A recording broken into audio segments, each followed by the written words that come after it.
Hello, my name is Jaan and I'm an associate professor here at the Institute of Computer Science. And my work, my research, happens at the intersection of three important fields. First psychology, then neuroscience, and then artificial intelligence. So I try to understand how our brains work, how our thinking works, and what AI can say about that.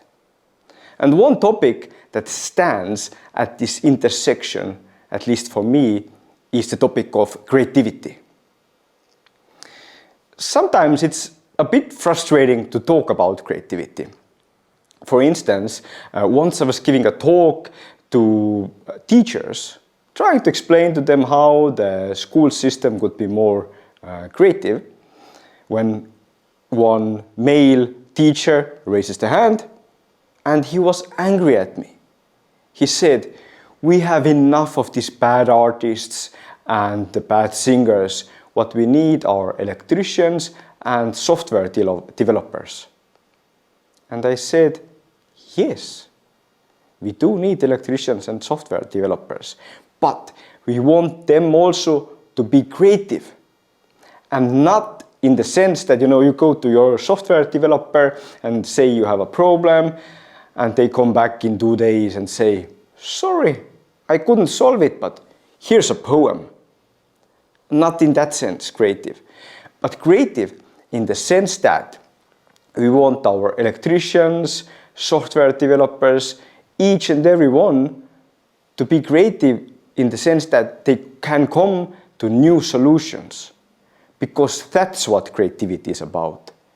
We have a lot of preconceptions, but creativity is not about arts and music. It's about coming to new solutions. It can be a business solution. It can be a new finding in science. But it is about figuring out how to come to new solutions. And from that perspective, we see creativity more like art of combining different knowledge pieces. So when you're composing music, these are knowledges about how to do music, what others have done.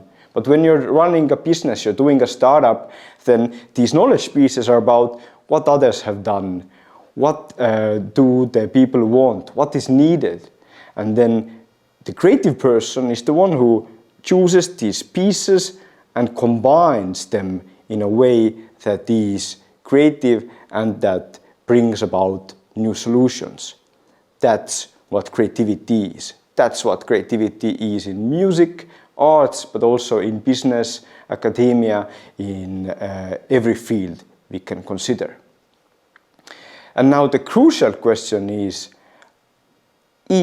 AI, artificial intelligence, also creative? And I just told you that creativity is about combining different pieces. It's about making new solutions.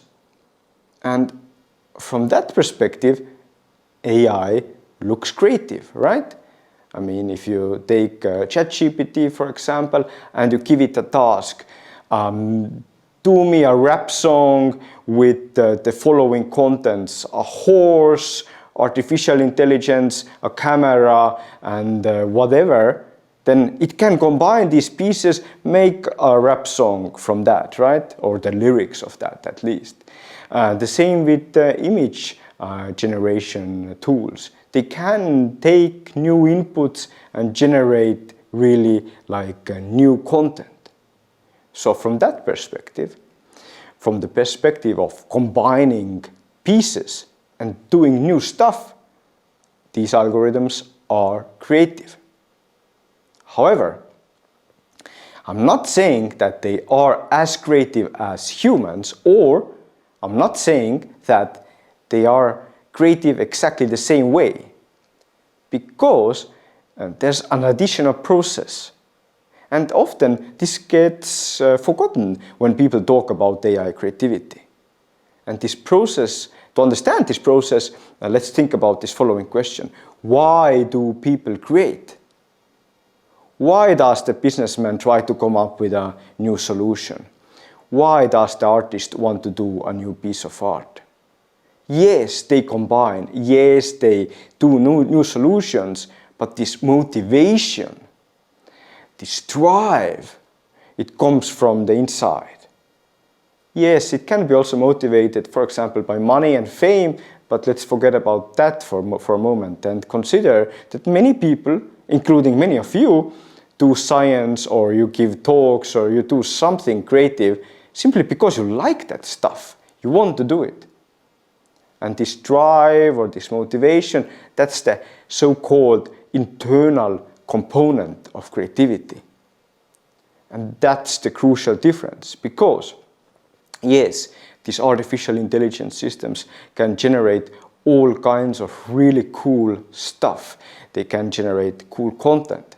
However, you, the person, are the one who is actually guiding that, who is giving the prompt.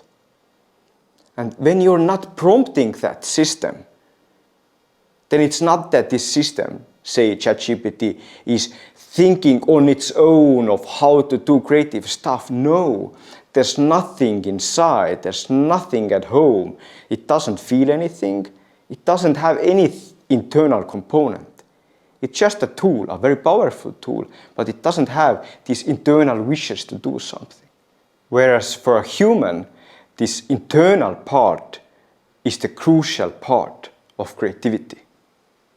If you think about creative people, and again, not only artists, but you, when you do creative stuff, then it's this drive, this wish to do something creative that is the motivation for everything, right? Yes, sometimes we are motivated by other things, but the key reason why we innovate, why we come to creative solutions is that we need to do it. We have this internal wish. And when we study artists or business people or scientists, we see that this is the key, right? Picasso had it, Steve Jobs had it, Einstein had it. They wanted to solve something, they wanted to do something. So this internal part is the crucial part, and it is the crucial difference between humans and between AI, and also between human and AI creativity. So even if AI combines stuff that looks sometimes better than humans, then we know that this internal part is the crucial difference. And if you look at how people use ChatGPT, then we can also see that creative people use these tools to boost their creativity. So creative people have a wish, they have some goal they want to achieve. You want to write a new proposal or make a new product, and you use ChatGPT to actually come up with ideas, to maybe improve your English, to improve your writing, and then you can be better at coming to new ideas. So this tool boosts your creativity, and that's great. However, there is also a potential dark side. The dark side is that, you can use exactly the same tools to lose your creativity. Because now, for example, think of a student. You're the professor, you give the task to a student, and now the student, instead of trying to think creatively, instead of trying to think, for example, of which product the market needs, simply goes to ChatGPT, gives exactly the same task to this tool, and then copies the output to the professor. The student learns exactly nothing. He or she gains nothing because this skill of being creative, the skill of using your internal motivation to combine different bits and pieces also needs training, right? It's something like a muscle that you need to develop. But if you use these tools like ChatGPT or image tools to replace thinking, to replace creativity, then you won't really gain anything. So You can use these tools to boost your creativity, but some people might use this tool to lose creativity. And that is a big problem. Now, of course, we would like to understand what's the difference between these two types of people. How could we get more people to use these tools in a great way, in a good way, right? How could we get more people from simply copying and pasting to using these tools to boost their creativity? And I think one important aspect here is whether the person really has figured out that, creating, again, being it in business or science or arts, is something that's fascinating, that they like this process of coming to new ideas, to this process of combining different bits and pieces. If they really haven't understood that this is something that our human brain and mind can do and that this is very gratifying, then they are more prone to using these tools to actually replace their creativity. And the other problem that we definitely have is that creativity or coming to new solutions is hard, even for creative people. Maybe some of you know it very well, but creative people do know it, that it's not that every day you get a good idea, every day you have the flow, that everything is moving along. No, creativity is sometimes frustratingly hard. And so even creative people, they sometimes, they want to do it, they're motivated to do it, they have done the job, but they find themselves watching cat videos. Because simply creativity is hard and our brain basically tries to make this case that, hey, it's so hard, let's do it tomorrow. Today I cannot do it, right?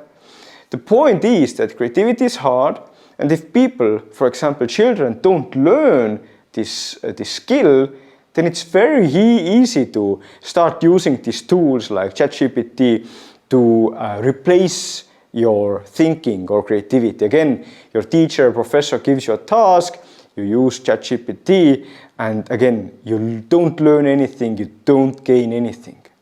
That is a problem.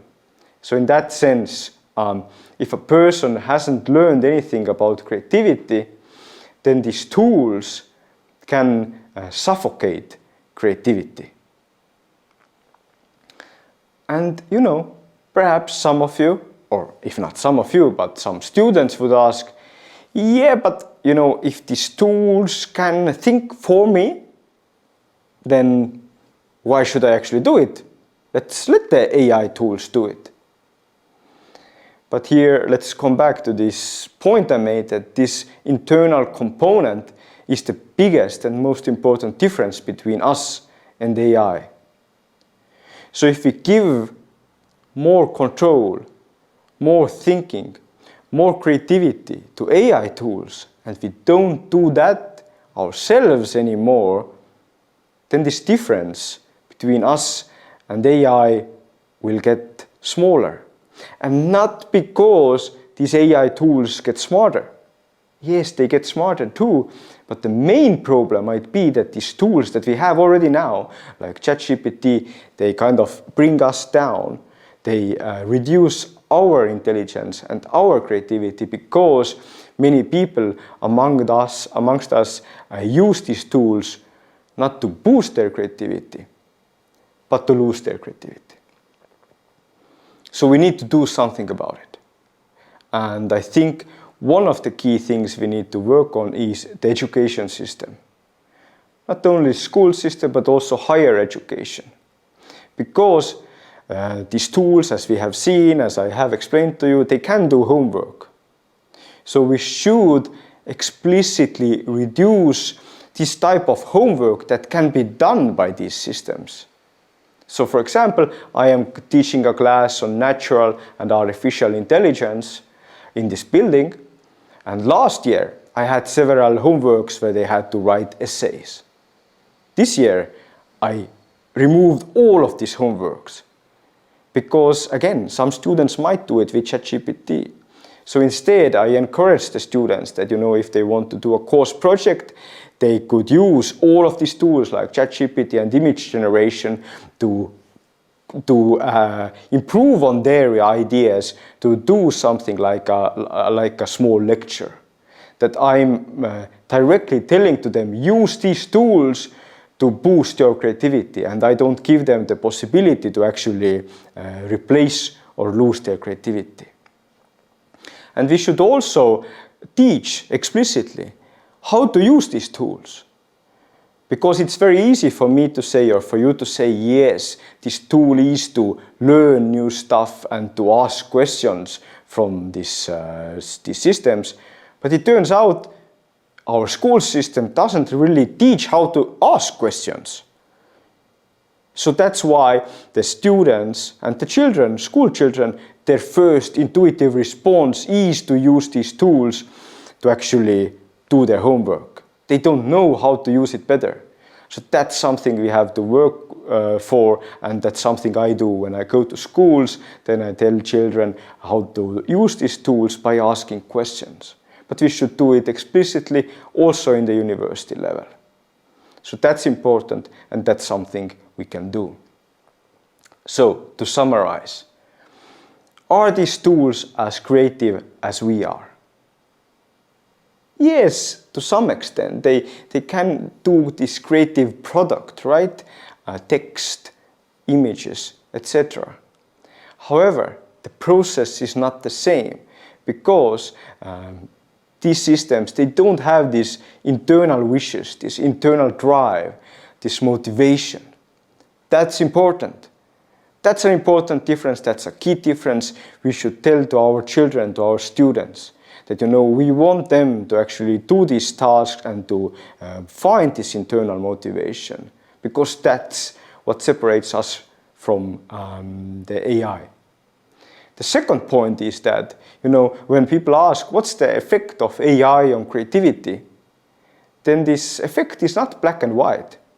There are people already now who boost their creativity because of these tools. They can use these tools to actually come to better solutions. However, as I have pointed out, because these AI systems are so intuitive to use to get my homework done or get my work done, then there will be also people who lose creativity.